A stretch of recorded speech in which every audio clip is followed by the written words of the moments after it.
Modern Magic Crash Course for Ascended Masters and Dummies. Many people express an interest in learning about magic. Many come with sincere interest. All had experiences or aspects of their background seeming to be part of their reason for interest. Some have family members that may have taught them something of magic, or they may have been a victim of something that spurred their interest. Whatever the reason, many people have a legitimate interest in what is called magic, and that is where their questions have begun. So their pursuit of this knowledge can become a lifetime process of learning and spiritual growth to attain their goal. How can a beginner start to learn about magic? First, someone should start by discussing the fundamental idea of what magic essentially is understood as. Personally, I am not a fan or believer in most media-hyped or movie stereotypes that are sold as magic today, and for that matter I am not inclined to fill a novice or seeker of knowledge down the primrose path with ideas about religion, karma, or destiny. How would you be sure that they were the right person or organization for such an education? How would you make such a discernment for yourself even? For most seasoned magic practitioners, their beliefs are similar to how a scientist views chemistry or medicine. When you do X, then you can expect Y to occur. Magic is essentially both an art and science, as are any version of paganism or quasi-magic related system of belief. Most magic practitioners believe in the powers of the natural world. They probably have faith in nature. Nature exists. Nature has observable patterns. It is best to avoid any immediate teachers that would fall into patterns of a personal nature and also do not follow in such patterns by example. Once individuals start putting labels about gods, destiny and other dogmatic symbols into the mix, I am not always inclined to put those ideas in the same category as nature. Nor do I put my faith in such things, and certainly would refrain from influencing any newly interested person to do so. Magic is a very personal experience that should be understood from the terms of a personal relationship with the universe. You are as good a judge of your universe as anyone. Who would you seek out for such types of learning? Many pagans and members of the alternative religious set, we have in common that we first knew we were different in some way. Often because we unwittingly showed some innate talent with our psychic or magic aptitude early on in life. If we came from a family with someone who practiced a form of witchcraft or other religion, we may have felt that someone had great abilities. If we are a relative, it is equally likely that we would either inherit or pass on some of the same. Magic is very much associated with bloodlines and family lineages historically. But so is hermitage and isolation. Not knowing how to work magic is a disadvantage if you are comparing yourself to someone who does practice the art, but this is not so greatly different than having experiential knowledge in any other kind of skill. Natural magic talent doesn't mean you have to pursue some destiny beyond that you really want to. It means simply that you have a kind of talent. It means only that you have a knack for working with the powers of magic. This is much like having any high aptitude, like many do with mathematics, language learning, or the fine arts. There will never be any karmic responsibility owed by you in life if you simply decided to never pursue the practice of magic. You should not feel pressured or obligated to pursue learning magic. In many ways, the pursuit of magic requires more personal sacrifices than many people wish to make.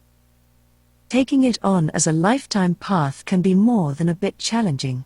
So, in some ways, it is not meant for everyone. Much as a person can have great appreciation for the arts, but not have the gumption to pursue oil painting as an artist. If you do come to pursue any magic training program, I would advise working through one with a full system of initiate-based learning with a coven or group.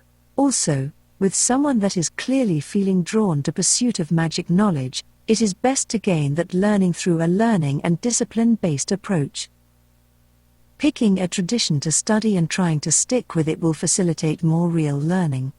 It is good to feel the freedom to learn and to spend some time surveying the possibilities that are out there. Gather as much learning as you can before picking any system and calling it a belief. However, once you begin an initiatory system, try to follow through with it. This is the best way to really learn the discipline of magic, even if you choose to learn from other systems as well. It pays off to learn as much as you can from all possible sources. Magic is best not to dabble in and then abandon for lack of real interest. There are many other things that can be equally fulfilling. Magic is an art to be taken on full-hearted, or it is best not to pursue it at all. How to choose what magic to study and learn. For most people to learn the art of magic, the first step is to figure out which tradition you want to pursue. Magic developed similar to philosophy or religion, with a progression somewhat like this. To give a quick synopsis of world histories. Shamanism rose up among early in world history, with the rise of hunting and gathering cultures. Neolithic stone technology and the hunting migrations began the expansion of these global tribes.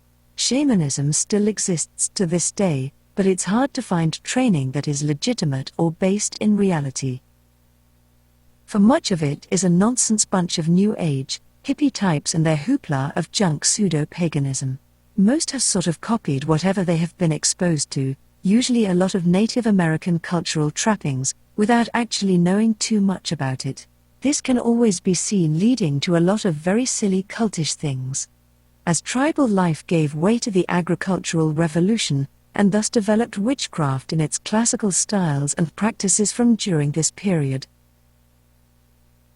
There are many modern sub-traditions of modern witchcraft that focus on either different cultural roots such as Celtic, Italian-based witchcraft groups. Some are of a more social and philosophical stance like fairy or modern Wicca is in America.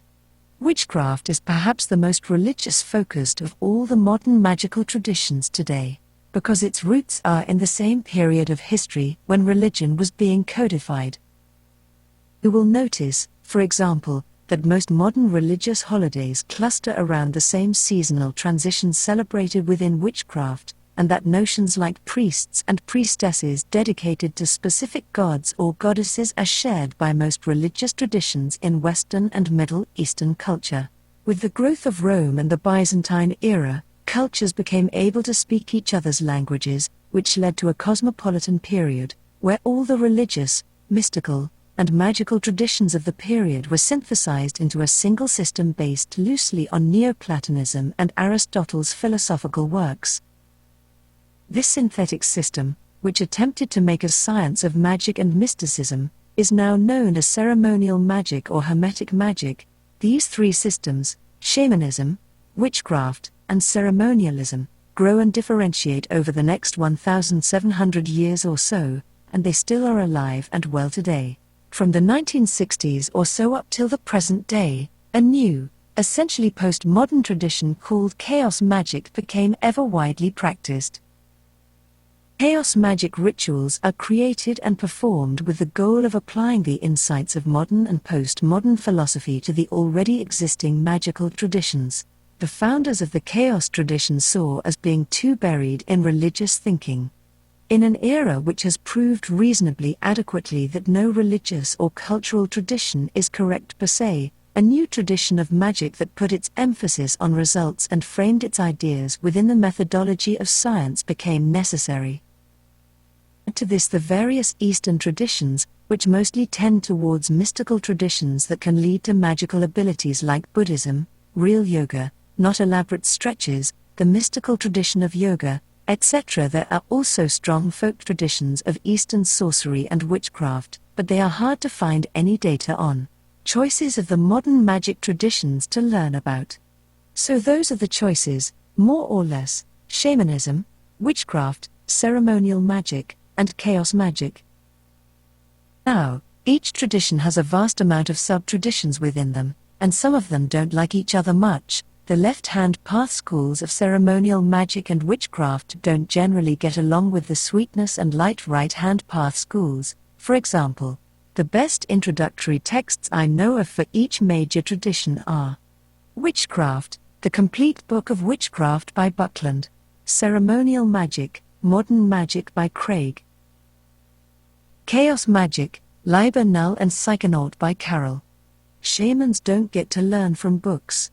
You have to find a shaman or have a shamanic experience, a vision, where you meet your totem or spirit guide, then they teach you. So start reading, and pick the tradition that feels right to you.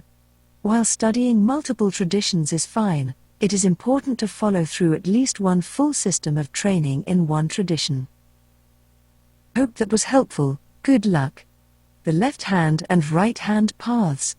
If your sister can throw the nastiness, then most likely you've got some talent, too. I'm not a big believer in all of the fantasy movie stuff, destiny, religion, etc. I believe in magic the same way I believe in chemistry. You do X and Y occurs. It's a science to me, as is my version of paganism. I believe in and put my faith in nature. Nature exists. When people start talking about gods and destinies and so on, it puts my back up. So from my point of view, talent doesn't mean you have some destiny beyond that you would make for yourself. It means talent. You have a knack for magic the way some people have a knack for languages or math. You can pursue that or not, as you will. Nothing bad will happen if you don't, other than apparently a sister with issues. Of course, not knowing magic makes one pretty disadvantaged compared to those who know magic, but that's no different than knowing any other skill. If you do wish to pursue training, I would advise working through a full system of initiation. Avoid systems and teachers of the new age, rhymes with sewage, school. Pick a tradition and try to stick with it, but feel free to spend some time surveying the possibilities before picking a system. Also feel free to add to your learning all extant systems of magic work, and if you learn about the history of magic, you will find that many traditions and schisms spawned from an attempt to solve a problem introduced by another tradition. That means they all have something to offer, and while it can be difficult to shift your worldview on the fly to accommodate the different systems, it pays off to learn as much as you can. However, once you begin an initiatory system, follow through with it, even if you choose to learn from other systems as well. There are several traditions to choose from. They can generally be broken down into left-hand path and right-hand path traditions, depending on their conception of divinity or spiritual power or, as I like to put it, juju, but remember that individual mages and groups, covens, orders, whatever, can and do have their own positions. Since, for a mage, symbol is reality and metaphysics is physics, our delineations are primarily philosophical. Right-hand path conceives of divinity or God to be fundamentally outside the mage. Ethics, the granting of magical abilities, and the ontological base of existence itself is dictated and defined by God, the gods, karma, destiny, etc. Left-hand path conceives the seat of power as within the self, the individual, etc. Ethics are defined and power is achieved through personal choice and effort. While this may appear to give license to laziness, indulgence, and general lameness, in execution most LHP mages are highly focused and disciplined people. Now, it can be argued that all magic is by definition LHP, since the act of using one's will to change reality is inherently saying, reality isn't good enough as it is. God/S/nature/karma/etc. didn't do it well enough for me, so I will make it thus. But one could also argue that this is why magic has always been outlaw's work. Common society throughout history has generally considered magic to be an act of rebellion against the gods, God, etc., and made it illegal.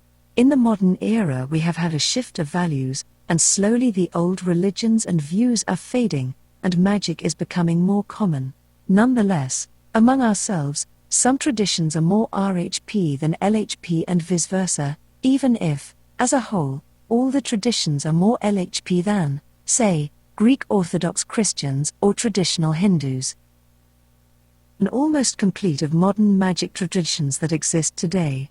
So, for simplicity, this is a nearly complete list of the important magical forms and the major traditions associated to shamanism, witchcraft, ceremonial magic, and chaos magic, each being identified as sometimes LHP or RHP in theory and practices, although witchcraft and ceremonial magic are more likely to be RHP, while shamanism and chaos magic are more likely to be LHP generally.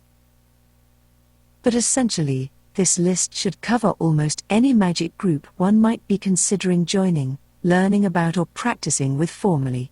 1. Shamanism. Shamans don't really have traditions per se in the Western world. Such forms of magic are older than most. They were the first mages.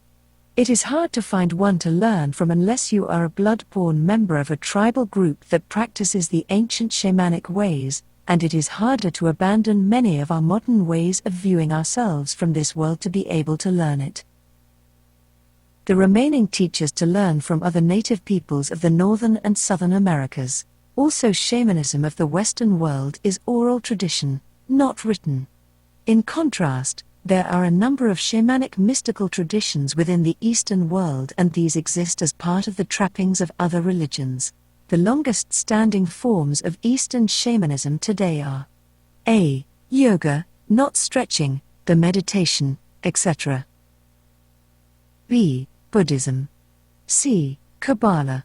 D. Judeo/Christian/Muslim monks/nuns/mystics. E. Taoism. F. Zen. 2. Witchcraft, a Gardnerian witchcraft. B. Dianic witchcraft. C. Alexandrian witchcraft. D. Fairy/Fairy/Fairy witchcraft. E. Strega, Italian witchcraft. F. Reclaiming. G. Sax Wicca. H. Celtic witchcraft. There are a lot of other, smaller traditions that have grown up around the others and on their own, as well, but those are the biggies. 3. Ceremonial magic.